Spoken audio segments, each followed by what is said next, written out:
பாத்தீங்களா, நம்ம கிச்சன்ல செஞ்ச பாதுஷா அவ்வளோ ஒரு சாஃப்டா அப்படி ஒரு ஜூஸியா இருக்கு. கண்டிப்பா இந்த வீடியோ ஃபுல்லா பார்த்து செஞ்சு பார்த்துட்டு என்ஜாய் பண்ணுங்க. பாத்தீங்களா, அப்படியே ஊத்துத ஹனி மாரி. டேஸ்டும் செம்ம சூப்பரா இருக்கு. கண்டிப்பா செஞ்சு பாருங்க. இதில் தேவையான பொருள் ரொம்ப கம்மியானதான். நான் 100 கிராம் மைதா எடுத்திருக்கேன். இதிலே 10 பாதுஷா வந்துச்சு.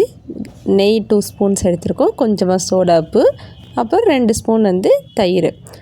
நம்ம வச்சுருக்க மைதா மாவு எடுத்துக்கலாம். நீங்கள் மைதா மாவு யூஸ் பண்ணலன்னா வீட் ஃப்ளார் கூட யூஸ் பண்ணிக்கலாம்.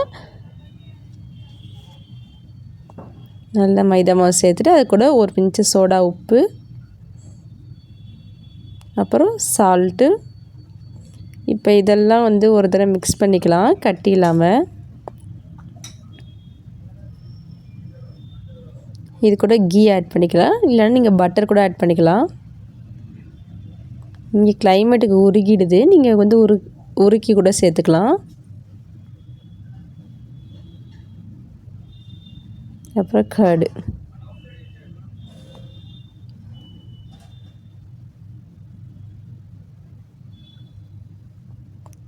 இது எல்லாத்தையும் பசஞ்சிக்கலாம்.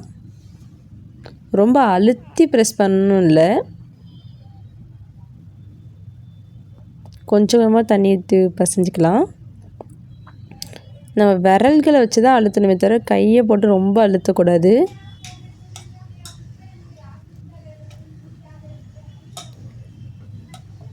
இந்த மாவு நமக்கு ஹார்டாக தான் பசையணும், சாஃப்டாக பசையக்கூடாது.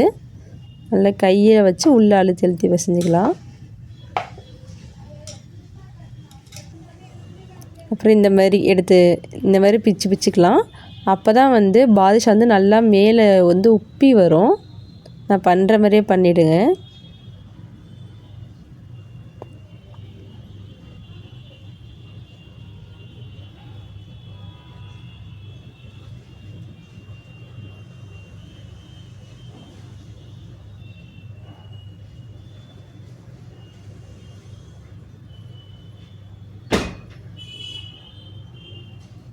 ஒரு 30 நிமிஷம் போல் வச்சுக்கலாம், தனியாக ஊற வச்சுக்கலாம் மூடி போட்டு.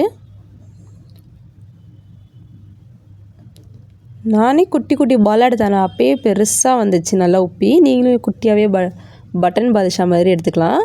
ஒரு விரலை வச்சு இப்படி உள்ள ஒரு ஹோல்ஸ் மாரி போட்டுக்கலாம். அங்கங்கே கொஞ்சம் கிராக் மாரி இருக்கட்டும், அப்போ தான் நல்லா வேகும். நீங்கள் 2 பக்கம் ஹோல்ஸ் தெரிற மாதிரி கூட எடுத்துக்கலாம். நான் ஒரு பக்கம் மட்டும் தெரிகிற மாதிரி எடுத்துக்கிட்டேன். இப்படி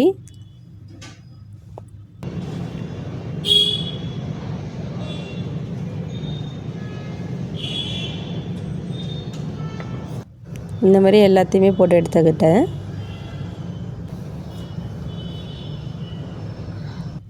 ஜீனிப்பாவை ரெடி பண்ணிடலாம். நான் 100 கிராம் மைதா எடுத்தனால நம்ம ஜீனிப்பாவை கம்மியாகவே சேர்த்துக்கலாம். ஏன்னா அது எப்படி இருந்தாலும் வேஸ்ட் தான், நம்ம அடுத்து இதுக்கு யூஸ் பண்ண போகிறதில்ல.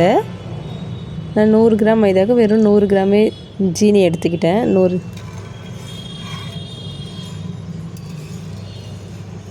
இதுக்கு கம்பி பதம் வரணும்லாம் அப்படிலாம் இல்லை.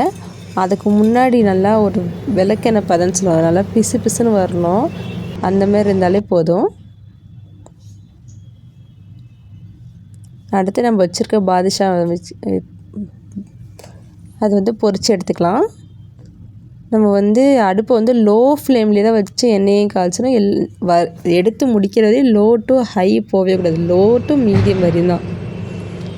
எண்ணெய் ரொம்ப சூடான அவசியம் இல்லை, கொஞ்சம் சூடானே நம்ம போட்டுடலாம் எல்லாத்தையும்.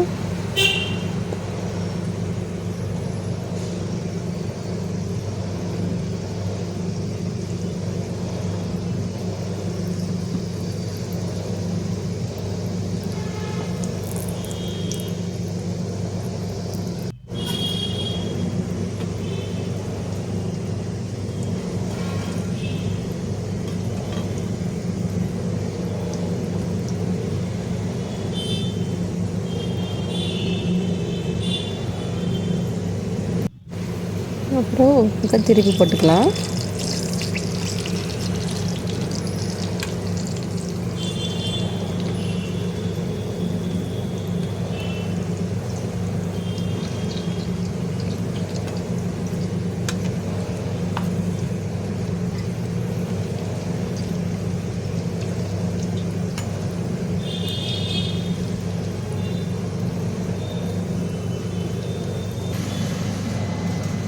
நல்லா பாதுஷா வேகட்டும்.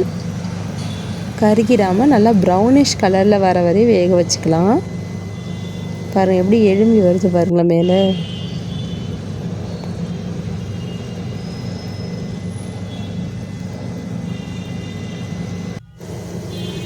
இது தெரியாமல் நான் இவ்வளோ நாள் கடையில் வாங்கிட்டு இருந்தேன். ரொம்ப ஈஸியானது தான். தேவையான பொருளும் ரொம்ப கம்மி தான். டைமும் கம்மியாக தான் எடுத்துருது.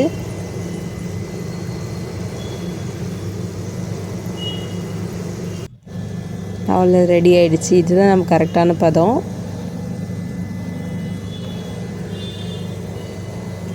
இது நம்ம பாவில் சேர்த்துடலாம்.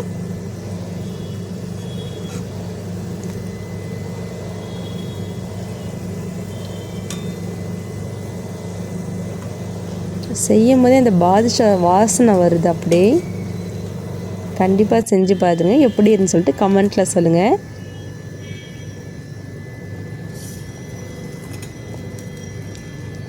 இது நம்ம 3 hours ஊற வச்சா போதும்.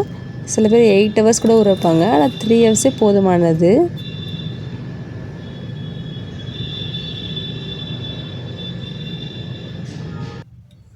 அப்புறம் நம்ம இது ஒரு ட்ரை பாத்திரத்துக்கு மாற்றி மூடி போட்டு வச்சுக்கலாம். நல்லா ஏர் டைட் போது தான்.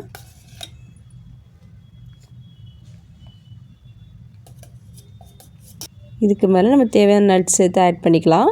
கண்டிப்பாக செஞ்சு பாருங்கள். எப்படின்னு சொல்லிட்டு கமெண்ட்டில் சொல்லுங்கள். தேங்க்யூ ஃபார் வாட்சிங்.